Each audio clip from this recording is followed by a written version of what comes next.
What is going on, Clippers fans? Welcome to Season 2, Episode 18 of Clips and Dip, your tri-weekly full pod, and then we do a double dip thing on AM 570 with Adam Osland, who is here, as always. Will Updike couldn't join us today. Big weekend for the Clippers. We wanted them to go 3-0. They're 2-1. We're going to get into what was good against the Spurs, what was bad against the Jazz, and then dive into what feels like the first legitimate test of the season for the Clippers, which is a back-to-back against a plucky Magic team and the team across the hall. If you're new to the show, welcome. We're on Spotify, Deezer, we're on YouTube over at youtube.com/@Clippers Podcast. But I've been doing a whole hell of a lot of talking. Adam, we have these spooky names. It's the night before Halloween. I'm in Montana, a very scary place. You're in Burbank, which is frightening in its own way. How are you doing today? I thought our crime was pretty low here, but maybe you're right. Things I don't know about the underworld. underbelly of Burbank. It's good to be here, Chuck. I'm okay. Clippers, yeah, didn't end up being 3-0 like we all predicted on this podcast. Of course, my 82-0 prediction is now kaput. So Shot. tough weekend for me. I look like a damn fool. Your But at bookie had a least good weekend, though. Yeah. that's right. At least we got the themed out name tags in this one. We'll be missing Will, but we can still do our little name tag game here on the YouTube side if you're watching us there. We appreciate all the new listeners and viewers of Clips and Dip. As we know, there is more of a groundswell of support during the season than during the offseason. It's slightly more exciting to be talking about actual real games, not even just preseason anymore, as the Clippers open up the season 2-1. Yeah, so they got tripped up against the Jazz. The Spurs game went as well as it possibly could have. No one played over 28 minutes, which is huge going into this back-to-back. Through 3 games, Paul George is at 27-4-4. Kawhi 23-6-5. Russ is doing efficient Russ things at 11-7-7. He's shooting 60% on 8 field goal attempts a game, which is great. You know, all things considered, I mean, 2-1 is almost as good as you could be. But what went wrong against the Jazz, do we think? And do we think things, maybe just the mentality got corrected against the Spurs? I mean, some of it was just fluky shooting, and no disrespect to the Yeah. Jazz, but those shots by Kelly Olynyk, one in the face of Kawhi Leonard in the far side corner, that's tough to overcome. And then in a game where you're only down one, of course Jordan Clarkson goes for a three-pointer and hits it. I said he hated us. I said he hated us. He's been a Clipper killer. Every time he put up a shot in the 2021 playoff series, I thought it was going in. But to get that shot on the switch with 2-1-3 guarding him, and I think it was Markin in there who was setting the screen, it was an unbelievable shot. It was a big victory for them. And then they turned around and lost and didn't shoot very well against a depleted Phoenix Suns team right afterwards. So some of that classic Clippers luck, catching the wrong team at the wrong time on the wrong night where they seem to hit everything. But I still put it on the Clippers by not coming out with that defensive intensity to start the game. If you don't want a team to gain confidence after they had lost by 25 or 30, whatever it was against Sacramento, you don't let them get off to a good start. I want to say they had 4 or 5 3-pointers in that first quarter. And then all of a sudden, THT is knocking one down in the face of Kawhi Leonard. And Markkanen hit one from 35 feet out against Norman Powell. Threes. How many does he have in his career? 3 total now? Or I think it was the first time he's ever made multiple threes in a game. So that was tough. It was one of those nights. It was partially on the Clippers, partially on inordinate, fluky shooting by the Utah Jazz. But the Clippers are the team that's trying to fight for a championship this season. Right. The onus is on them to come out and play the right way and build the right habits. And Kawhi said it postgame. They came out flat, and he looked very frustrated in that game. He looked a little – his shot was – speaking of flat, his shot was getting a little flat, which is how I think, Kawhi isn't maybe where he wants to be, like in that specific game at strength or game speed, because late in the game he was hitting a little front rim stuff. And for me, he doesn't have a lot of tells, but for me that's like, Kawhi's maybe a little bit tired or something like that. Not that that's bad. But. Yeah, he got hot. I think it was he had 9 of his 25 in the fourth quarter. But obviously, we could talk about the very end of that ball game. Kawhi on the left wing, matched up against Jordan Clarkson. They didn't call the timeout. I didn't hate that move. They had, if you tell me Kawhi Leonard's going to have Jordan Clarkson on him at the end of the game with the Clippers being down by 2, Yes. I would typically Clear out feel the pretty good lane. about that. Yeah. And he was working with Nicholas Batum in the two-man game to regain his dribble against Jordan Clarkson, took the three-pointer, ended up being a really tough shot, tip of the cap to Jordan Clarkson. It was well defended. I guess he's the Kawhi stopper or something. It's a Yeah. weird to say, Made but no sense at all. no. It rimmed out. Russell Westbrook gathered it with about 3 seconds left. I think it was 2. I think it was even less than that. I watched that clip too many times. So I think it was 3.3 when it was in his hands, but then he gets to the floor, so maybe it's about 2.5 at that point. Possession after the Sure. And he tries the fadeaway over Olynyk, comes up short. I don't know if it was tipped or not. But Nicholas Batum was open on the right wing. But I'll say this, after watching the clip like you, Zapruder film style, just going over it over and over again, because in real time, and I tweeted it out right away, I said Batum was open on the right wing. And my mind went right back to that game against the Knicks last season where he knocked down that three-pointer to tie it to go into OT in Madison Square Garden. They eventually would win. You trust Nicholas Batum in those situations. And to me, if he is calling for the ball, a guy that unselfish, get him the ball. And like you that, know what? That's where it has to be. But and even from a technique perspective, if you get it, if Batum catches it right here, it's out of his hand in 0.3 seconds. Yeah, he can beat Derek Fisher with getting rid of that thing.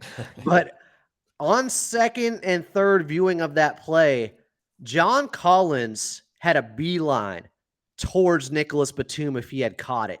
I think there's a good chance he may have had to put it on the floor, relocate, pump fake or something to get John Collins off him. Therefore, he might not have got up a shot, actually. Tough spot to be in. And that's the spot you find yourselves in when Walker Kessler makes 2 threes, right? Like that's – you take one of those Walker Kessler threes, which have never happened before.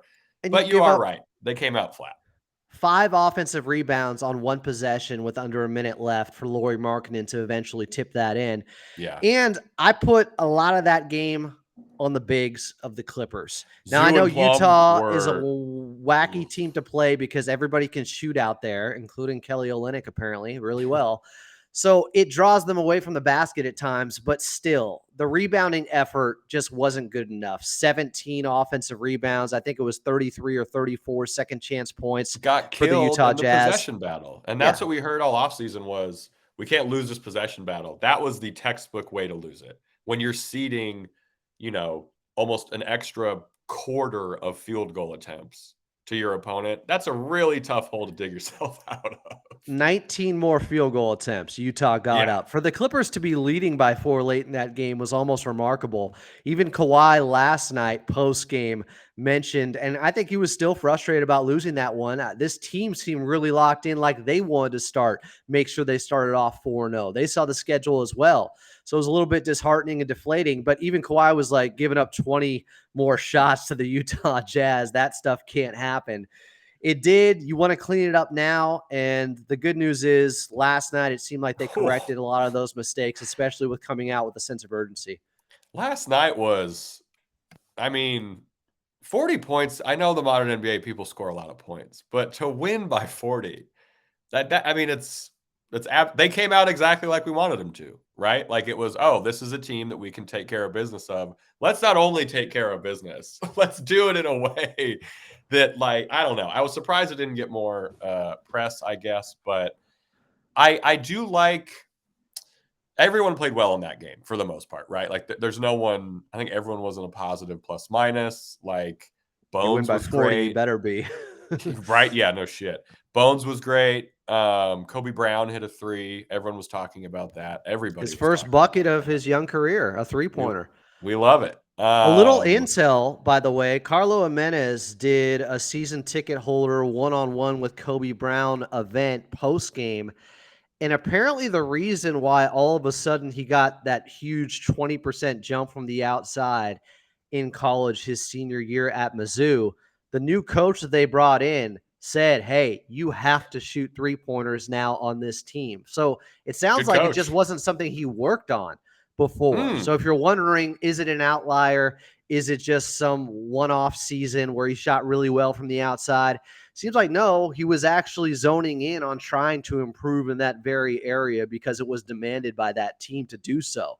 So maybe it's there more than people realized it was. Like, it's not just 3 bad seasons, 1 good season. So therefore, that 1 good season you have to throw out or something like that. It doesn't necessarily translate to the pros. No, it sounds like it was just something he never really worked on before. And it turns out he's a pretty darn good 3-point shooter since he has. Yeah, his attempts didn't exactly skyrocket from junior to senior year, but they did. Man, that Attempts in percentage is nuts. practice did. Yeah, exactly. That's what I mean. Thankfully, but yeah. So, and I think even after, so they lose to the Jazz, they come out absolutely destroy the Spurs. Zoo bounces back. Bones has a great game. The Clippers are also practicing today, which is the day off in the middle of a 3-4 streak. That to me, and what happened, how they responded after the Jazz game against the Spurs, I'm believing what we were told in the offseason so far. You know what I Yeah. mean? The fact that I would be shocked if they practiced once in the last 3 years on the off day on a 3-4.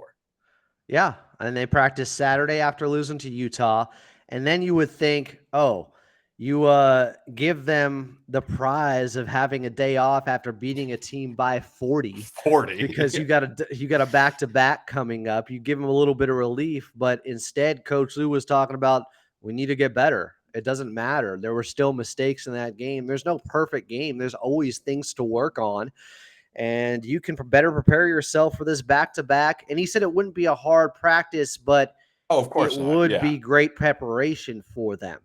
So this is Mhm. something you mentioned the talking points this offseason. He said, even if we're not necessarily running up and down or doing line drills and stuff like high school They're playing basketball, like they were blowout. doing. What was that terrifying drill he talked about in the press conference? I think it's called blowout or something like that, where it's like 14 seconds on the clock and you just run. You're just If you sprinting turn it like, over, you got to run more. yeah. Well, he did emphasize that the one thing he said he could do better is, even if guys are out or guys are banged up or guys are tired, you can still do walkthroughs. You can still watch Yeah, film. You can still prepare totally. yourself better that way. And it sounds like today was one of those days, a lighter sort of practice, but Mhm. challenging to the mind and the basketball IQs, I guess, is what they're going for. It's a quiz day. They're doing a quiz day at Clippers practice right now, which is good. Another note from Clippers practice, Terrence Mann out of the walking boot, which is great. No timeline from Yeah. the team. If you were expecting one, you are a new fan to the team because we don't really ever get those. But out of the boot is clutch. I was happy to hear that from practice today. Yeah, because I saw him last night. He walked right by me in the tunnel and he was still wearing the boot. And I was like, oh man, this is probably worse than people realize. Day to day, maybe optimistic. But Yeah. yeah, today seeing that, him dancing around, there was some video of him while lifting weights. I think somebody put out. I don't know if it was Joey Lynn or who, but that's a good sign. We love it. And so are there any potentially leading to be a major concern thing through 3 games? The turnovers, again, it's 3 games. They're 20th in the league in turnovers. I think that'll get cleaned up. I would like them Do, to just not be bottom 10. do you know how many more passes they're making compared to last season? That's what I'd be interested in seeing. Ooh. Because it may be a symptom of just passing more, sharing the basketball more. Because in that first game where they had 36 assists, yeah, they had 17 turnovers. But when you have 36 assists out there, that's not necessarily a typical 17 turnover night. It's a little bit different. It's just you're moving the basketball so much, because you go back to the Golden State Warriors a few years ago in 2015 and 2016, 2017 too. They were high in turnovers per game because they're making more passes and they have more possessions per game. So that's Mhm. going to happen. I wonder if the Clippers are somewhat guilty of that, or that's part of the reason turnovers are up. Yeah, that's a good call. And again, early in the season, right? Like Yeah. there's nothing super concerning right now. I will say, and this isn't a concern, it seems like Ty is leaning into not splitting up Kawhi and PG and just kind of letting them. I think the term on Twitter I saw was bludgeon opponents together, because the advanced stats all pretty much say like, oh, when these two guys are on the court, shit is really difficult for the other team, like all the way around. So I'm liking that. He said he's going to keep, I think, what, Russ and Norm together, or Bones and Norm together anytime that Kawhi and PG are both off. It sounds like he really wants to use Russ and Norm together on the court more and pair Bones, the key, with Paul George and Kawhi more. That's an emphasis. That's a little bit of a wrinkle that came out of last night's game, or after what he saw against Utah. That was an adjustment that they made, because he likes Norm is obviously instant offense. He's get it and go type. He's not going to get the same amount of shots playing next to Kawhi Leonard and Paul George at all. And same with Russell Westbrook, who only took 4 shots in that game against the Utah Jazz on Friday night. And Russ was really good last night. That Euro step in the lane, knocked down 3 3-pointers. Kawhi looked for him as he drew the defense, as it collapsed on him in the key, and then kicked it out on a bounce pass to Russ in the far side corner in the first half, knocking down a 3. I believe it was the first half. Like, his confidence seems to be high with his shooting stroke right now. And he was asked how he's feeling athletically, and he was kind of like, yeah, I feel really good. And so you could tell that contest on Wemby in transition, where he was called for a foul and it didn't look like one. They challenged it. That, to me, that tells you all you need to know about Russ. I used to say he's like Raphael, the Ninja Turtle. Sure. You can see. Yes. Frequent listeners of the show will know Adam loves the Ninja Turtles. I used to say KD was like Leo. He was more like Raphael. Leonardo leads. Raphael is crude but rude, whatever the thing is. But Raphael's more impulsive. He could be a little bit erratic. He can go out on his own at times and go after the entire team in a 1-on-5 situation. Russ has certainly been much more controlled since he's put on a Clippers uniform. That's been great. The confidence you mentioned is high. The attempts are low, which is the perfect Russ combination right now. High confidence, efficient attempts from outside the paint, obviously. He's shooting something crazy in the paint. I think he's shooting like, I don't know. He's shooting 50% on just under 3 3-point attempts per game. And at the rim, he's shooting like 60 or 75%. So, like, we're getting exactly the kind of Russ the Clippers need right now. Yeah, and for a guy who was criticized for only shooting 50% at the rim, what happened to Russ? He's blowing layups all the time. He's been better in that area when he's a blur and gets down the court very quickly, instead of it turning into a glamorized turnover, I guess you could say. If he misses it at the rim and the team starts getting numbers the other way, he's sinking those shots more often now. The Euro step last night in game 1, he also had a play, I think, in the third quarter against Portland where he looked like the fastest player on the floor, but then had the finesse and the touch at the basket to get it to go. I just thought he was a badass by the fact that he challenged Wemby. He had a one-on-one on Russ's heels in transition, and Russ made a great play on the basketball, and his defense has been very good so far. Same with Norm. I think we brought that up recently, but Norm's defense this season has been different compared to last year, and he said that at Media Day, that he wasn't going to wait for the playoffs to come around for him to lock in on that end. The team told him, hey, we need your defense now. And this is somebody who he really shouldn't be a below average defender. I think his defense has been surprisingly, in a negative way, I guess, disappointing to me so far as a Clipper. He has been in there with some interesting lineups at times, which doesn't help. But so far, the effort has been stellar. He was locked up on Wemby a few different times. And I joked on Twitter, but you got him to miss. I was like, Norm locked up Wemby. Like, here we go. And the other nice thing about Norm, he's having a good start to the season. We're not getting early slump Norm. Everyone was worried about that, which is fair, because if Norm's slumping, the bench is going to, Bones is the key, but Norm is also there too. Skeleton key. That's my new nickname for Bones. Makes everything fit. Perfect. That's great.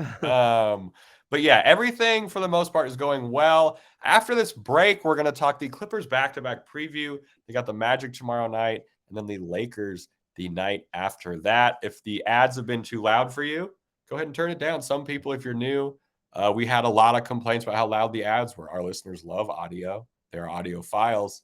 If they've been loud, you go ahead and turn it down. We got ads coming up in 3, 2, 1. Welcome back in. Clips and Dips, Season 2 action still to come in this show with myself and Chuck Mockler.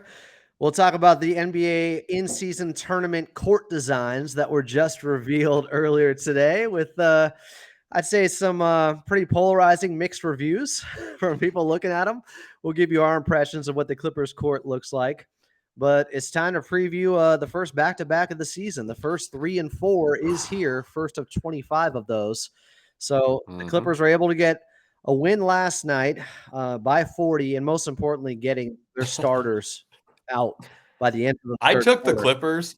Tell you what, I took the Clippers at minus 38.5. Great bet. Great bet. If you missed out on that one, I hope you got good odds on that. Nice check. Do you think so? Ty Lue said the plan is for Kawhi and PG to play versus the Magic and then evaluate how they feel versus the Lakers. LeBron and I think a couple other key contributors for the team across the hall popped up on the most recent Lakers injury report as well. What are the chances? Orlando's not going to be an easy game. They're a very good team. They have two young, great, kind of mini 2-1-3-ish, or at least the same positions. They have a 96 defensive rating through 2 games, but they've played Houston and the Blazers. So, I wish, hey, that'd be nice. Can't put a ton played into one it. of those teams. Yeah, right. But 96 is still absurd. They also have a very weird opening slate for an Eastern Conference team. Houston, Blazers, Lakers, Clippers. That has to be the first time an Eastern Conference team has started all Western Conference opponents to open the season, that many games. Do you think we see Kawhi and PG both against the Lakers? I'm a little skeptical. I don't say that with any stank on my breath. I just think the Magic is going to be a really hard game. And stank on my breath should be the nickname now for you, Chuck. Stank-oni over here. Yeah. I think it's going to depend on what happens tomorrow night. If they handle business the same way they did against San Antonio, where the starters end up playing less than 30 minutes, then there's a great chance they're able to go. But it is still dependent on how they are feeling, of course. And the Magic have to take on the Lakers tonight. So they're getting them on the second night of a back-to-back, which is good for them. But the problem is then the Lakers get a day off and we'll be waiting for the Clippers. However, Sacramento took them to overtime last night. We talked about it post-game on a little Clippers double dip on Clippers talk. That was big because LeBron's last 2 games after Coach Darvingham came out and talked about this minutes restriction. They're trying to keep him around 30. What did that last? That went by the wayside. Like a half of basketball? Like it lasted like one half. Why would you? The minutes restriction on Braun thing, have you seen the on-off numbers for the Lakers with LeBron off the court? It's what they are on all his teams throughout his entire career. That's basically how it looks. When LeBron's on the court, you win those minutes. When he's not, you lose. That has been kind of his cross to bear. But he played 35 minutes in game 2 against the Phoenix Suns. They got the victory. He was great late in that ball game, had 10 points in the fourth quarter. He played 39 minutes with that overtime game in Sacramento. So they're chasing wins, obviously, early on because I do think, look, it's smart. It is smart what they're doing, or at least what they were saying they were going to do with LeBron. Because if you look at all those games against the Denver Nuggets, and granted he was dealing with that foot injury, and he definitely looks way better after this offseason coming back from that, but they ran out of gas in all those fourth quarters. Those were all close games against Denver, and the Lakers let them all slip, and LeBron looked gassed. Their only chance is if they manage his minutes well enough. He's about to turn effing 39 in year 21. I know it's overstated and people are tired of hearing that, but you're never going to see it again. So I think it's okay to appreciate it, even though he's wearing a Lakers jersey, because last night was the 20-year anniversary of his debut up in Sacramento, where he lost with Cleveland back in 2003. And to celebrate, they lost again. LeBron did now with the Lakers in Sacramento, not at Arco, but at the Golden One Center. So looking at the Magic, Franz Wagner's having a great start to this season. He's shooting 37% on 8 threes a game, and he can also score inside. His buddy Paolo is also very, very good at basketball. They have 2 huge wings to go. It's almost like looking in the mirror a little bit when it comes to roster construction, at least. I'm really excited to see what they do with Paolo. I'm wondering if they just funnel him to Zoo and try and make him force the pass and make a decision like that, because I got to assume we're going to see a bunch of different looks. They have Cole Anthony, who always kills us. Had a crazy duel with Reggie a couple seasons ago, which was fun. Oh, that Reggie game winner, yeah. Oh yeah. The 1-2, like, this is a huge test for the defense. This is, Yeah. I mean, offensively, obviously, it's not like we're going against an easy team either, but they have size. They got continuity. You know, they want to make a mark on the season. Suggs is I'm looking healthy. at Kawhi and PG. Yes.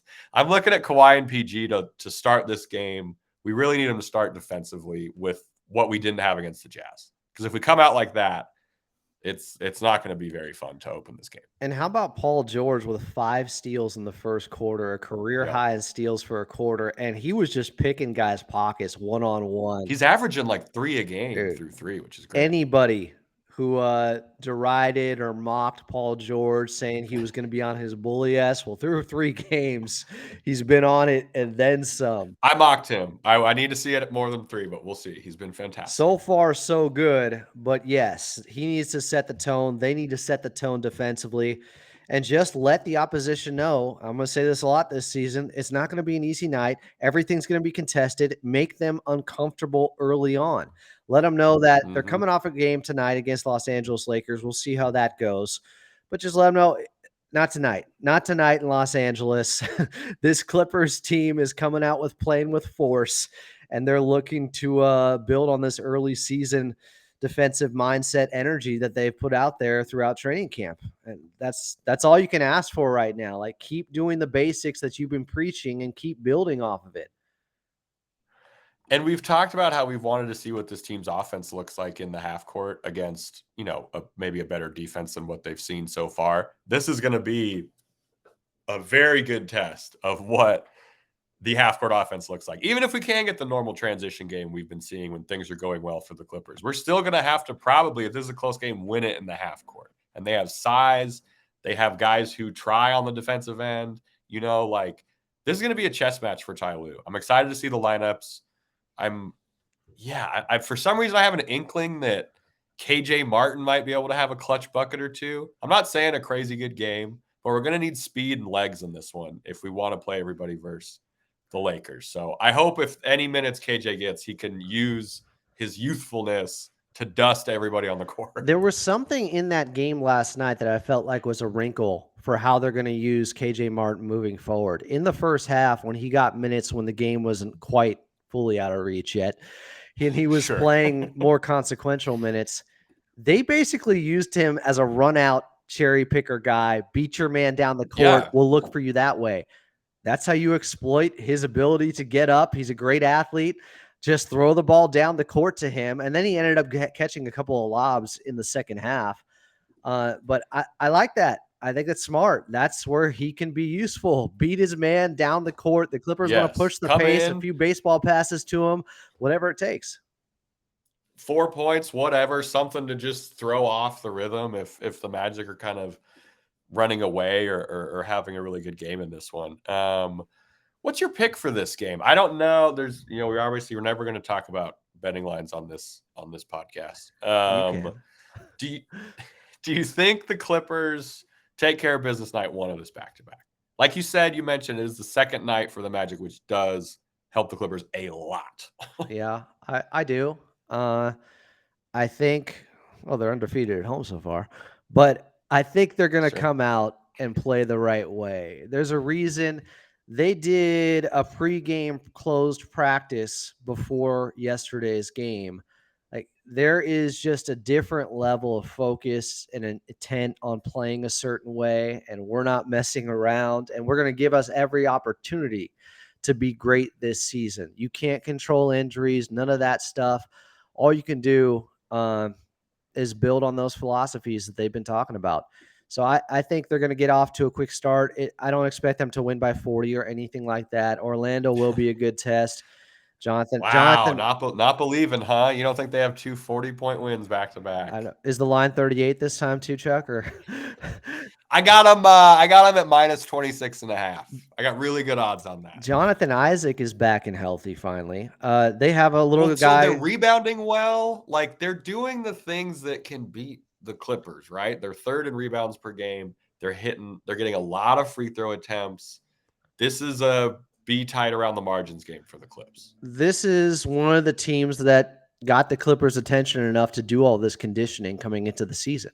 They're one of those good young teams that, early in the year, before it looks like, oh, we're going to miss the play-in, we're going to miss the playoffs again, and maybe they will be in the play-in mix in the East. But everybody has hope early on. So some of these teams, like we saw with OKC to start off last season, when the Clippers took those 2 losses in OKC early on, everybody's feeling good about themselves. Obviously, the Thunder now look to be a playoff team for sure, as long as they're healthy. But I just mean young teams like this can be very dangerous early on in the season. Speaking of dangerous, they have Joe Ingles now, I believe. So watch out. Don't like that. Forgot about that. Hate that part. He's getting booed hard tomorrow. Yes, he is. And on Halloween, so it's only fitting. All right, moving on to the Lakers game. So here's a stat I saw on Twitter, and this is before they play the Magic. It's very early, but through the 3 games they've played, the Lakers are 29th in pull-up shooting, effective field goal percentage, 29th in spot-up shooting, effective field goal percentage, 25th in catch-and-shoot three-point percentage, and 23rd in wide-open three-point percentage. Feels like they start every year like this. The shooting is not there. Gabe Vincent has been horrendous for that team. Not just him. It's always crazy when you play the Lakers, right? It's like it's like a real divisional game. It's like the division actually matters when you play the Lakers. I think you might have some feelings on this. Do you think the Clippers are going to make AD shoot a lot? I hope so, because outside the bubble, Anthony Davis has never been a great shooter. I don't know why they're chasing that now and talking about, hey, we should get him putting up more 3-pointers this season. At least that was the message. Darvin Ham said he wanted him to take 6 a game. Right. And I'm trying to pull up his stats. Now he is at 50%. He might be like 1 for 2 on the year. Let me check. He's only attempting. He's shooting 48% overall. He's attempting 2 3-pointers per game. So 48% is obviously very low. I wonder how many mid-ranges he's taking. There was a shot against the Phoenix Suns the other night in their game 2 where Yusuf Nurkic dared him to take a 15-footer on the left elbow. He literally thought about going up to guard AD and then said, no, take that shot. Backed away, AD bricked it. So from 10 field goal percentage by distance, 10 to 16 feet, he's at 33%. 3 to 10 feet, he's at 33%. Right at the rim, he's at 83%. Where does that 3 to 10 feet percentage stack up against the rest of his career? Because that seems abnormally low. 3 to 10 feet. Well, so for his career, he averages 44. Okay. So it's down significantly. That sure, will but come around. It's 2 games. That'll come around. And then 10 to 16 for his career, he averages 42. So but not exactly lighting it up. We're not talking about still not good. No. Right? So people think I'm hoping we're going to go ahead. People think I'm a hater, and maybe I am, but well, I mean, let's not. Also a truth teller. Anthony Davis in the bubble. Anthony Davis in those 21 games in the playoffs in the bubble shot 55% on long 2s and 38% on 3s. If anyone can find me a 21-game stretch in his entire career where he had 21 consecutive games and in that stretch shot that well on long 2s and 3s, good luck. That was one of the abnormalities or abnormal shooting outputs like TJ Warren, like a few other guys that we saw in the bubble, and nobody wants to talk about it because that would discredit the Clippers championship. But I'm sorry, it's the truth. Anthony Davis was on a heater like he was Kevin Durant, and he's never shot that well before. So for them to be like, oh, we want you to take more of those shots, get back to that. It's like, get back to what? It's never happened outside the bubble. It doesn't make any sense. So Get back to what? he's I'm back so all right. He's upset. doing what he normally does just about. But look, he's a great Um, player. I'm just saying he's never been a great he's shooter. great So in to the your post. point, try to Right. make him into a jump shooter. Right. And Zoo plays fairly well against the Lakers. I'm interested to see if he can keep up. He had 17 and 13 the last time we played the Lakers. Didn't he So have a game with 5 blocks early on last season against Anthony Davis? Was it their first something game insane. against him? Yeah, it was It nasty. might have been. So yeah, LeBron's still the best player on the Lakers, which is insane. He's shooting 85% at the rim. He's not taking a ton of shots from 3 to 10 or 10 to 16 feet. I've got to imagine we're going to see Kawhi and PG multiple looks on LeBron trying to force him into these shots he doesn't take at all so far this year. And if he beats us on mid-range jumpers or whatever goofy thing might happen, you just kind of got to live with it because his stat, like it's, you don't want him at the rim. You want him anywhere else other than the rim. We might see some comical defense from the Clippers Well, in this game the re- against the. Remember how sometimes teams would just pack the paint against the Lakers? If they don't play well against the Magic, the Lakers from outside, I think we might see some memeable defense from the Clippers in this game, as they should. the main reason that the Clippers have won 11 straight against the Lakers is because LeBron has had some of the worst games over his last 5 years against the Clippers. It's not a coincidence that it's happened in the 2-1-3 era. The first game against him, he shot 36%. The next game, that December game with a Pat Bev rip at the end, he shot 37%, then 41%, 31%, 41%, 39%, 33%, 44%, 41%. But the last 3 games last season against the Clippers, 54%, 55, 65, where he had the 40-point game. He had a 46-point game against the Clippers. Clippers still won, but overall, in these 11 games where they have dominated the Lakers, it's been locking up LeBron and getting the best of him. Yes, like that. I mean, he's the best guy on their team. Like, force Anthony Davis to be the guy because Anthony Davis has shown he can do it sometimes. But if this Clippers team, if we come out foot on the gas, legitimately foot on the gas, Russ comes out, he'll probably have a little bit of extra motivation, as always, against his former team, especially how things ended over there.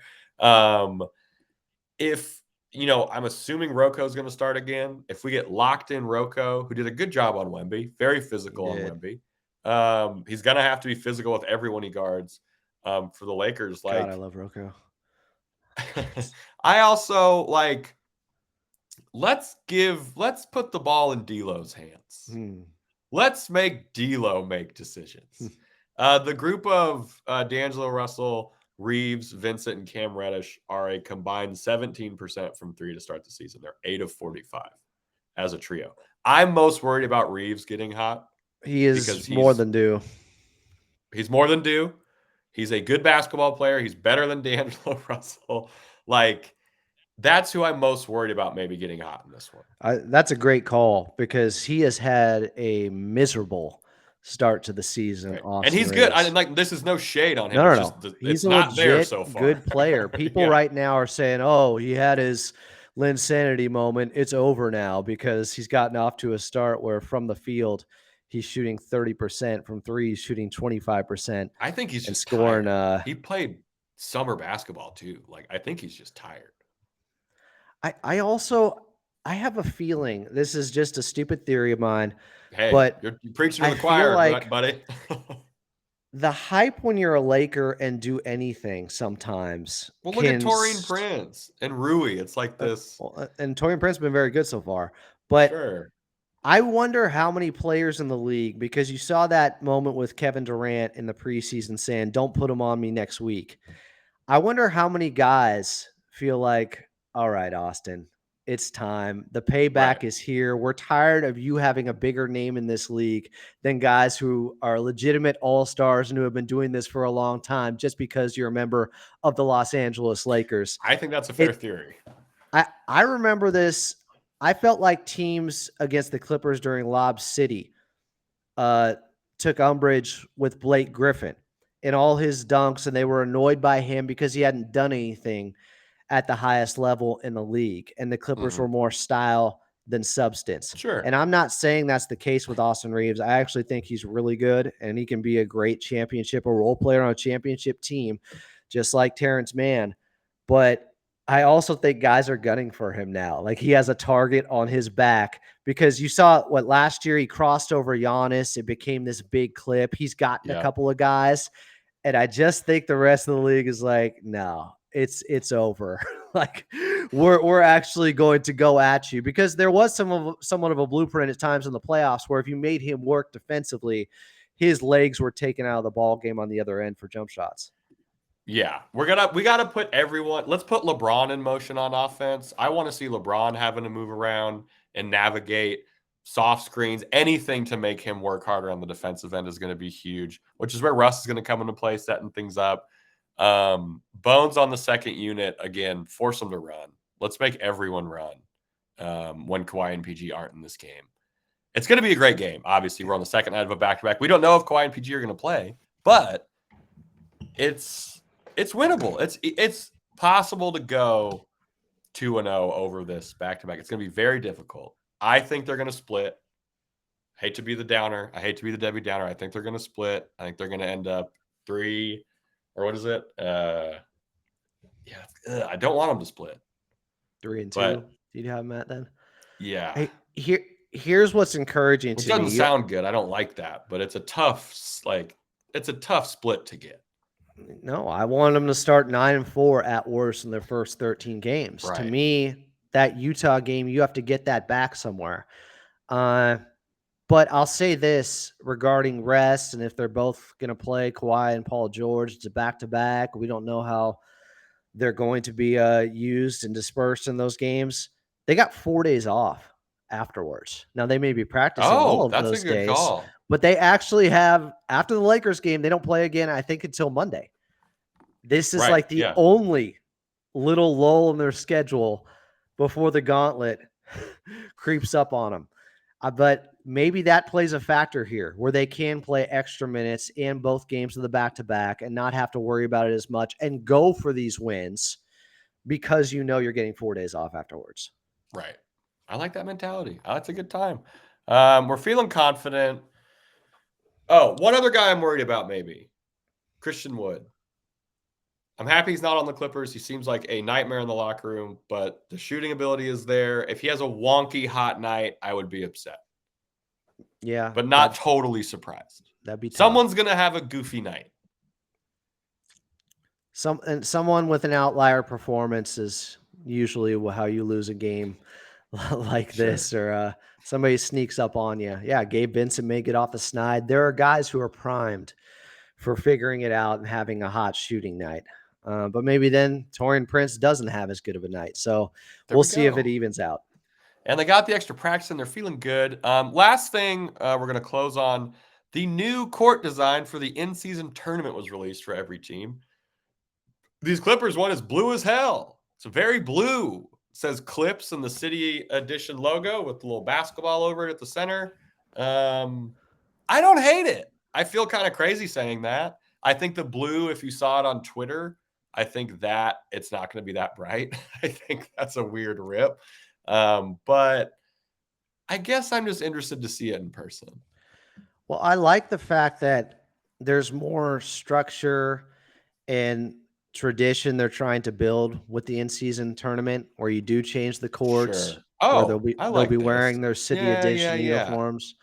Okay. It's not just, and tonight, this game also counted as one of the tournament games. Right. You're going to know, it's going to be visible. And why not? Blue court, blue ocean for the Clippers. Like, that's not the worst thing in the world. I saw a few other ones out there, because some people are saying this doesn't look like the Clippers. I looked at the Celtics court. It looks like it should be for the Milwaukee Bucks. The Bucks one looks sick. Well, the Celtics one looks like it should be for Milwaukee. Yeah. The Sixers one looks like it should be for the Pelicans. So some of it seems a little nonsensical. One is insane. The Pistons one makes like no sense. They're related to their City Edition jerseys, though, right? That's what the courts are connected to it. I would assume so. Yeah. Well, it's going to be. Some people were more excited seeing that, knowing that like if you kind of uniform everything into this and wrap it into this play-in tournament vibe here, and you really make it a different type of environment, a different type of look those nights for the play-in game, that's kind of fun.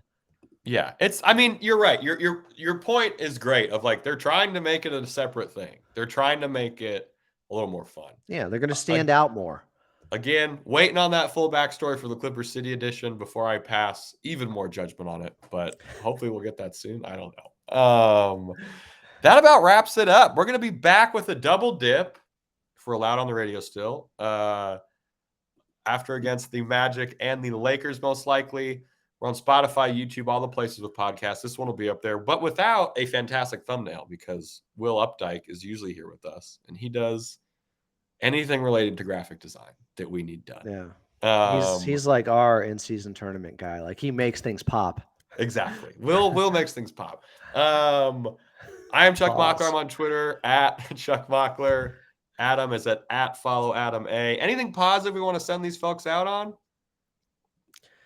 The Clippers responded after it looked like they resorted back to what we saw last season and things didn't go off the rail. The very next game, they recovered, and that slippage didn't continue on the defensive end in first quarters. Big bounce backs performances from Russ, from Plumlee, from Zubats, of course. So things are still trending the right way overall. Let's hope that Utah performance was an aberration.